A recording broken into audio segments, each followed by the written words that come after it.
Welcome to It Takes Two. I'm Blair. I'm Chris. And today we'll be talking about Married at First Sight, Season 18, Episode 18, The Afterparty. Listen here, I need y'all to subscribe, like, share, comment, all the above. You ready for this after party? I'm ready. Walk us through this, Blair. All right, so we've got Michelle, Juan, and Keisha Knight Pulliam's husband, Brad. Hello, Brad. So the first clips we see are of Michelle explaining to Madison how she hurt her, and Madison talking nonsense. Yeah, just talking.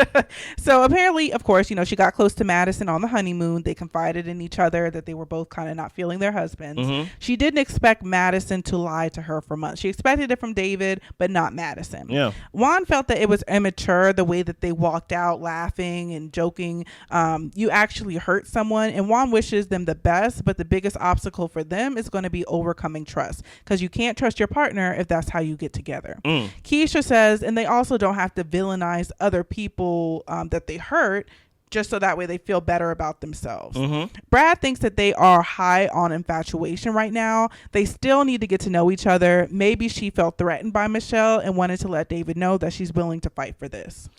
What are your thoughts? I feel like Brad was spot on. I think that on top of that, I think Madison was probably a little tipsy as well.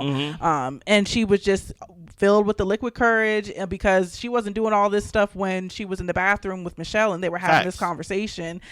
So now that she has a little liquid courage and David has her back, so to speak, she wants to come over here and fight for her man. But Michelle's like, girl, I ain't even trying to fight for that man. I thought you were my friend, or at least becoming my friend, and I confided in you. And the fact that we were all ladies in this process, we have these get-togethers where we have to talk to each other about what we're going through, and you just use that and play me to the left, it's crazy. Yeah. So, I think that is 100% the fact. I think Madison was doing too much of basically like, this is my man, I'm gonna fight for my man. But don't let us not forget, Allan is the only victim in all of this, right? Madison have no comeback when it comes to, hey, you lied to me. Michelle is basically saying, you lied to me, you betrayed me because we were friends. Remember, we were friends. You didn't like David. It's like what are you talking about? It's like, you don't like David, and you was never gonna say yes to David. Okay, we're not talking about David at all. We're talking about how we were friends and we confided in each other, and you lied to me and you betrayed me. I love David. You don't like David. It's like, you can't talk to her. You can't. So don't talk to her. We see Juan and Carla give their final goodbyes, and Carla also telling him she does not want to continue a friendship after this. Facts. Juan said that he thinks Carla is great. In the future, he thinks that they, should think about preserving a friendship. Why? He understands Carla and he needs to give her time, but he thinks eventually she'll reflect and reconsider. Why? Keisha and her husband think it seems like maybe there's something unresolved within Juan, something that's being unsaid. And Juan tells them that he doesn't feel that way. They just have foundational differences, and he can't envision Carla as his wife. Then the question is asked, how is the transition from seeing each other every day to going no contact? Juan admits that it is weird because they slept in the same bed, watched movies, cooked together, so it's a bit bittersweet. I don't believe a word that come out of this man's mouth. I think he loves it. I think he likes the fact that he got his space back. He get to live in his own spot. He get to put that TV back on that drywall cart and all the above.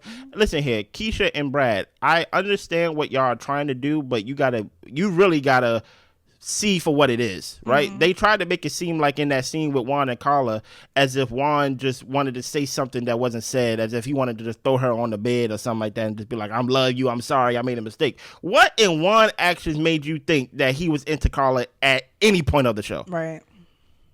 Yeah, I never saw it.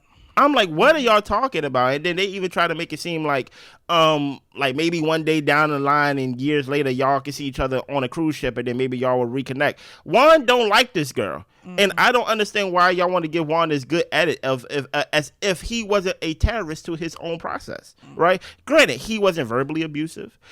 He wasn't physically abusive, thank you. You get what I'm saying? But at the same time, he was emotionally absent. So I don't care how many times he tell us that he slept in the same bed with her and things of that nature. Guess what? When it came down to it, he criticized her for waking up at basically whatever time she woke up. He criticized her profession. He criticized her spirituality and things of that nature. He wasn't a good partner. So what make you think that he go throw her on the bed and be like, I'm sorry, baby, and we can see y'all together? Yeah. Stop trying to get people that are not good together. Stop trying to get people that are not good for each other together because you want to be right. Yeah. We was wrong. Well, not we. Y'all was wrong about Juan. You get what I'm saying? I never saw it for Juan. Yeah.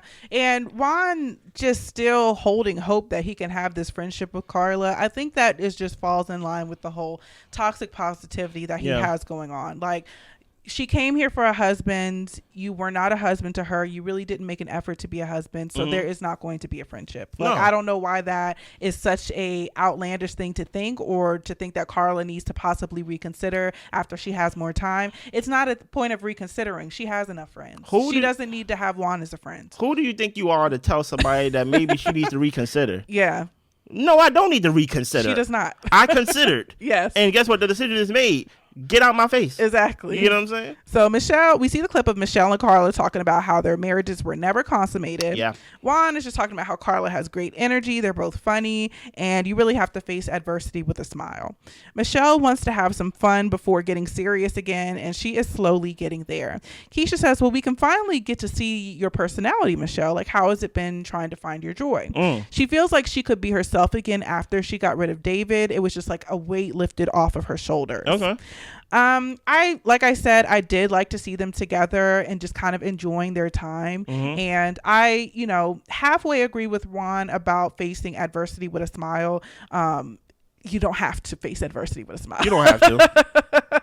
But I think that after going through something like this, to be able to laugh and really like form a good friendship, or at least have somebody that you can share the just the experience and the history about with it is just a good way to heal after something as traumatic as Married at First Sight. Because like we've talked about in a lot of our deep dives, like it would be great if people left the experience the same or better than they were, instead of broken and really like disheveled. So to see Michelle and Carla being able to be positive I enjoyed seeing that as well. Yeah, here's the thing about it, right? Who you are is who you are. If this whole idea, I don't know Michelle. Yeah. I only go by what I've seen. And Michelle comes off as someone who is miserable, right? So I don't know if she's a person that's like joyous and things like that. So this whole idea of how does it feel that you get your joy back, based on the information that was told to us by her friends, that she is basically someone that kills the vibe anyway. Yeah. Up to like the point to where they didn't even want to be roommates with her. So I think all of this stuff, seeing Michelle laugh and smile and things of that nature, may be new to her. This may be a new Michelle that Michelle got to get used to knowing. You get what I'm saying? Because it just comes off as if when there is a little adversity, she doesn't put her head down and press through it. She cried on her wedding day, guys. Yeah. Literally, not just like felt some type of way and basically went like, you know what, I'm going to face this head on. She went in the bathroom and bawled her eyes out. Yeah. And acted a hole behind. Yeah. So that's why I'm like, I think that revealed to us who the real Michelle is, because just that little drop in the bucket, I smoke cigarettes, she went in the bathroom and laid on the floor. Yes. You get what I'm saying? So, it is what it is. We then see the clip of Juan and Allan meeting up, and Allan talking about all the experimentation he's been getting into. Nice. Juan thinks that Allan is in a better place. Michelle thinks that this is him trying to cope by being a freak. And Brad thinks the experience may have been a blow to his ego, and he'll find different ways of trying to make himself feel better. And I agree with Brad. I just feel like Allan, like the way that Madison treated him, or even just didn't give him much of anything, like no physical touch, like no kissing, and not even necessarily that she had to be physical with him, but there was like lack of intimacy. It was a lack of her presence because she was out at Velvet Taco till 3 a.m. most nights. So it's just kind of like Allan just wants to be around somebody who actually enjoys him. And I think that's okay. Let him get it out of his system. Yeah. Maybe Allan is a freak. Maybe he ain't coping. Yeah. You get what I'm saying? Maybe he got some weird things that he likes. You know what I mean? Remember the game that they was playing? He said latex play? He said something like that, latex play. And I'm just like, what are you talking about, my brother? Yeah. Matter of fact, it's none of my business. I don't even want to know what you're into. So here's the thing about it. I think, like Allan said in the show, not in the after party, that, hey, I know who I am. I am who I am. I really can't change my stripes. I can't really change my polka dots. I'm a guy that really is into one woman. I'm the same way. I'm into one woman at a time and things like that. Even when I was in situationships, it wasn't multiple women because it's a lot of energy. It's a lot of keeping up. It was just strictly like, I am just a one woman type of guy. So like with Allan, I think he's just that type of person where it's like at first it's fun, it's like woo, multiple women, you know what I mean, but then eventually it's like, that's not who I am. Yeah. And guess what? There's nothing wrong with that. We see the clip of getting proposed to in the jewelry store. Michelle says the engagement was fast. She didn't understand why it needed to be so fast. Juan says that and Ikechi checked out a long time ago, so maybe it was a good timing for her. Michelle thinks that was really ready to have a husband, and he just checked all of her boxes, so it made sense to her. What are the boxes? A male? Brad is wondering how much they've been in touch over the years. He's not quite sold yet, but we'll see. And then his wife calls him out and said, "You being real nice right now. Yeah. Talk like how you talk at the house." And so he said, look, people make mistakes. His ex-wife could be throwing stuff at the TV watching this, pretty much like, this could be a mistake that is making, but what are we going to do about it? Pretty much. Listen here. Was in, obviously, is on the after party this episode. If I'm ever doing a show with my wife outside of our show and things like that, do never try to embarrass me by saying, what do you say privately? Don't pull your card. Cause I promise you ain't gonna like the card I pull. Right? Because are we having an embarrassment off? Okay. Are we snitching? Then I can really say how you really feel about so and so. But I will say this, right? Listen here.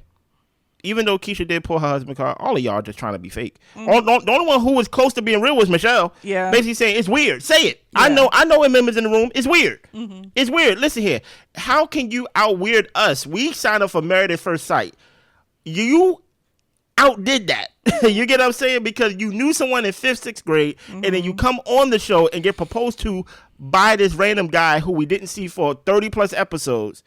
And then we supposed to just accept it and be happy for you? Yeah. I'm going to be cautious and just be like, this is weird. Yeah. Especially the hurt that you went through with Ikechi. I think there is something to, hey, even though the wound may not be affected in like the sense of basically like, you know what? I went through this trauma thing. I went through this whole thing that caused a big wound. And guess what? I got the wound cleaned out. I'm not with that guy no more. I'm not with that girl no more. And it haven't changed my core values and who I am as a person. That still does not mean that, hey, you should have that wound exposed like that. I think she is doing a bad job in healing in the sense of you don't jump right back into it. I think there is a point of healing to where you are isolated and you learn to actually heal on your own and not bring somebody in to help you heal. Yeah. Because you don't know if he's an agent of love or an agent of chaos. And based on what basically what he's been saying, he's an agent of chaos because we still don't know, at least on the TV, why he got divorced. Only thing he told us is that he grabbed his car keys one day, he got in the car, and he was driving the wrong way for 10 years. And then he realized that, hey, I'm getting out the car. Yeah. That does not sound like because he saw the light and it was a meme. That does not sound like a leader to me. Why do I want to submit myself under somebody who knowingly went somewhere or go the wrong way for 10 years? That's stupid. You get what I'm saying? That's basically what it is. So we see David apologizing to Michelle. Yeah. Michelle felt like he was checking off a box to make him feel good. That's facts. Michelle's lesson now is to trust her gut. She wishes she was a little bit more open-minded in the beginning, but she says it's hard to say knowing how everything shook out. Stop it. My foot, Michelle, my foot is on that neck. Don't snap still. her neck now. My foot is on that neck because you don't get to reverse engineer and play the ending in the beginning, right? Yeah. Guess what? You was going to get done wrong either way, as we see. Yeah. So the least thing that you could add to it is, you know what? I can act better, dude. You know what would have been great is if you would have acted 100%. Like you had some decency, and then when David act a fool, we all could be like, nah, David, you a straight fool. Now you got people that's over here splitting it to where like Michelle was never gonna like him anyway. You got Madison yelling from across the room. You wasn't gonna marry him anyway. So stay married, yeah. So this whole idea, stay married. Thank you for the correction. So the whole idea of like, I wish I would have been nice in the beginning. No, you were who you are, and that's the thing that I feel about Michelle. I don't think Michelle is a joy to be around personally. But at the end of the day, maybe she can look at herself on TV and be like, oh, this is how I come off. This is who I am. Maybe I can make some changes in my life, and hopefully she does. And Brad thinks it's an opportunity for her to say thank you because the text came a few weeks in instead of a few years in. People are watching and learning a lot from their experience. I don't know what Brad was talking about. Brad, what are you talking about? Just in this moment, I was just kind of like, yeah, they probably give him a good pep talk. Like, we try to keep the after party fun and light and all this type of stuff. Brad went a little too light. He's over here in the clouds somewhere. Yeah, Brad, like what are you talking about? Like, a few years in, she wasn't going to say yes. Yeah. Maybe Madison need to yell it to him. She wasn't going to stay married to him, Brad. Okay. You know what I'm saying?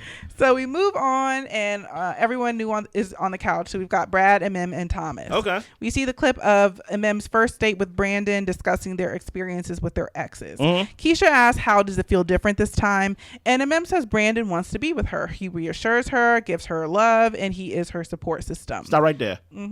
She over here talking about something, don't make me cry. And the first thing that she says is that he wants to be with me. That tells me a lot. Yeah. Right then and there. For one, that tells me a lot based on what you were going through in your Ikechi experience, right? But I'm telling you, Ikechi, you got to start looking at Ikechi as the outlier, right? Meaning that you are most likely not going to run into another Ikechi, right? But in that way, the baseline of somebody being with you can't be they want to be with you. Yeah. It got to come with more, right? Okay, Brandon wants to be with me. Okay, Brandon, what's going on in your life? What's going on? Okay, you sleeping in your sister's house. Okay. You're not even fully divorced. Oh, matter of fact, I'm going through a divorce too. You're going through a divorce. I think we need to revisit this a year later, and you should have walked smooth out that room. Like, so that's why I'm like, it just can't be he wants to be with me, because there is a such thing as love bombing. There is a such thing as liars. Yeah. There is a such thing as somebody who is being deceiving. Presenting their representative in order to get you in a situation where they have you locked down, So that's why I'm like, it just can't be he wants to be with me. You gotta keep pressing, and you gotta dig deeper than that. Yeah. And I think that also people, well, let me say what Brad said. Brad said he gives a recommendation to not take any old baggage into the new relationship. I think that people have a misconception, which I had before I met my husband, and you kind of really taught me a few different things. And I think that people value niceness a little bit too much. I know that's music to your ears. Because I don't value niceness at all. Yeah, I think I believe that niceness is important, because talk to me nice, don't talk to me crazy. Okay. Like I think absolutely let's be nice and kind to people in the world, but that's not enough to actually have a long-term relationship with somebody to really hitch your wagon to. You're nice to me, that's cool, but how do you show up in a relationship? Are you somebody I can rely on? Do you flake out when things get too hard? When it comes to your kids, are you expecting me to pay the child support? I mean, there's just a lot of things that go into doing life with somebody, especially somebody who comes from a previous marriage that lasted as long as it did. Because I think also what Mem is doing is she's like, oh, we're both getting divorced. Your divorce is different from his, man. Very different. Your divorce is very different from his. And the simple fact that you didn't know this man before, you didn't have any children with him, there really was no combining of finances or living spaces. So the divorce for you should kind of be a breeze. The divorce for him may come with a lot of lawyers' visits, a lot of splitting the hairs when it comes to money. And if he's living on his sister's couch, even though he's got all these good jobs, that makes me wonder, are they going to come for your paycheck a little bit down the road? Is he coming to your house? Is the kids going to stay in your extra bedroom? And all those types of things. And if she wants to accept it and she's fine with it, then that's perfectly cool. I'm not trying to tell nobody to do with their life. Who am I? Just somebody on YouTube. But at the end of the day, like, it's more than just someone being nice to you to see if you want to do life with them. So and here's why I don't value niceness as much, right? Question: do you give me credit every day, Blair, when I tie my shoes? Nope. Am I just walking around with Velcro shoes all day, every day, and things of that nature? You don't even own a pair of Velcro shoes. Thank you. Right. So it's the whole idea of, hey, if someone's not nice to you, you have to automatically eliminate them from your life. Yeah. Because niceness is such a common decency. You learn that in kindergarten. You learn it's the baseline. You learn please, thank you, ma'am, sir, holding the door, pulling out chairs, like little things such as that. Let someone. So like that's why I'm like giving all this credit to someone who is nice. It's like, thank you for being nice and things like that. I like people who are kind more than nice. I'm like, you're a normal human because you're nice. Someone who is not nice, you are someone who's not evolved and things like that. I kind of view you as basically someone who is basically has some deformities, because it's like, what happened in your life that you did not form niceness, right? So that's why I'm like, Ikechi is someone who could not show niceness, who couldn't be kind. That's why a lot of people are alleging, we don't know, and I'm not gonna put it on him, that maybe Ikechi got other things going on with him. And if he does, that can explain a lot. Yeah. But that goes to my whole point of, hey, the baseline is niceness. We don't give credit for baselines here. Yeah. You get what I'm saying? So that's why I'm like, I'm not just out here saying I like mean people. I'm just saying when you're nice, I'm like, oh, okay, you went to school. Yeah. Okay, you have a job. Yeah. It's like, okay, cool. And just kind of add on that, like, it's simple. Like, like you said, like, you shouldn't allow people who aren't nice to you in your circle at all. If they get into your circle and they have a nasty disposition to you, then that's a you problem. You don't allow people like that close to you for your just well-being. But yes, you've got somebody who's nice to you, and I can speak to it as somebody who's been in previous relationships to where sometimes you just want somebody who's nice, you know, and you accept the person who's nice, but as time goes on and you need time to go on to see what lies beyond the niceness. And I think that's what MM is missing. And guess what, Blair? Brandon said we ain't letting squares inside our circle. So guess what? They ain't letting us in. Exactly. I'm the square. So you know, who am I? So moving on, we see Camille moving into Thomas's place, him clearing out the closet space for her.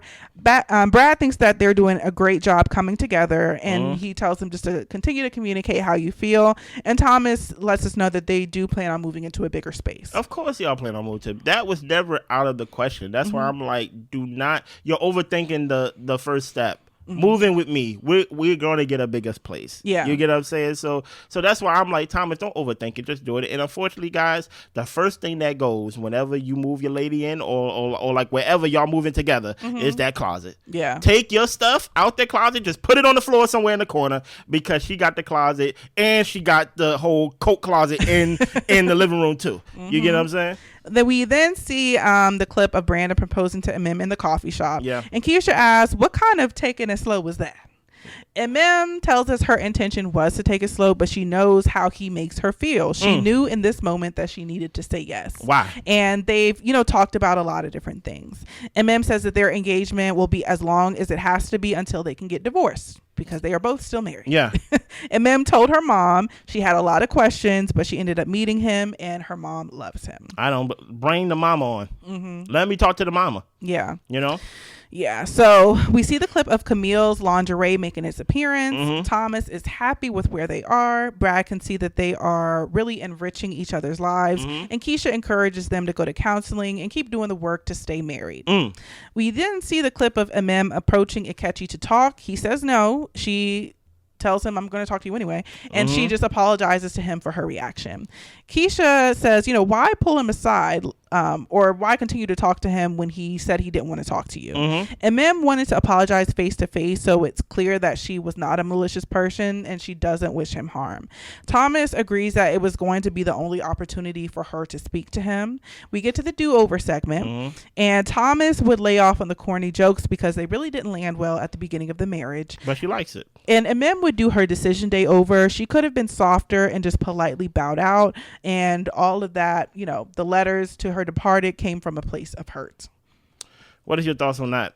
I really don't feel like she needed to do decision day over. I feel like if that's how she really felt and she wanted to be mean and nasty to that man, he absolutely deserved it. I would say the do-over is don't keep talking to him. You already said your piece. Yeah. So it's no need to continue talking to him and trying to hold him accountable. Like, you said what needed to be said, and maybe she wants to be like, I did wish him the worst. I really don't wish you the worst. Well, take it up with God, because at this point, Ikechi doesn't even want to hear it. Yeah. He told you, I don't really want to talk to you. Listen here. She didn't need to try to pull him to the side. So. You got a catchy over here, baby. You got me over here agreeing with a catchy. Like, what you want? Like, stop talking to me. No, MM, I don't want to hear it. Okay, I'm like, truth be told, I don't want to hear it either. But that does not take away the fact that, hey, Ikechi was a menace to this woman, right? I am always under the belief of, hey, just because you moon me doesn't mean I'm gonna moon you. You showed your behind. It's already bad enough you show you're behind. I don't have to be wrong with you for it to feel right to me. Right. So obviously she was hurt. Right. So my whole thing is, if you wrote that letter and you stood by it, then I'm like, kudos to you, but obviously you don't, so I can't stand next to you whenever you talking about it, because you say it came from a place of hurt, so it didn't come from a real place. It didn't come from a place that you're willing to stand 10 toes down on it, right? Because my thing is, a letter like that, I just would have stood 10 toes down if I'm going to say I wish you the worst. I never said I wish you the worst to anybody in my life. I had people tell me that, don't you wish me the best? And I said, I don't wish you the best. I wish me the best, right? I wish you very good. You know what I'm saying? I wish you very well, but the best is for me and mine. You know what I'm saying? But wishing the worst for somebody, it did come off as, okay, you're doing too much. But at the same time, I'm like, I wasn't the one that went through what she went through, right? So my thing is, if you went through what you went through and it was basically trauma and it was bad and it was demeaning and you felt alone and you felt violated and you was crying and things like that, hey, stand in it, right? If the man said he don't want to talk to you, you don't have to apologize, because he's apologized to you? I said, has he apologized to you? Not once. So what are you apologizing for if you didn't do nothing wrong? Listen, that's how I live my life. I'm like, why? Like, whenever there is a wrong here, my wife can attest to this. Don't come to the conversation saying, you know what, Chris, I know we both did some things wrong. What did I do wrong? Yeah. I was a victim. Okay. Okay. Look, we both don't gotta apologize. It doesn't take both of us to be wrong, because guess what? At the end of the day, when I apologize when I'm wrong, I don't put it on you to apologize because I apologize. No, I was wrong. I apologize. I take all the blame. I take all the accountability. Anything else? That is all we got, y'all. Listen here. I cannot wait for the reunion.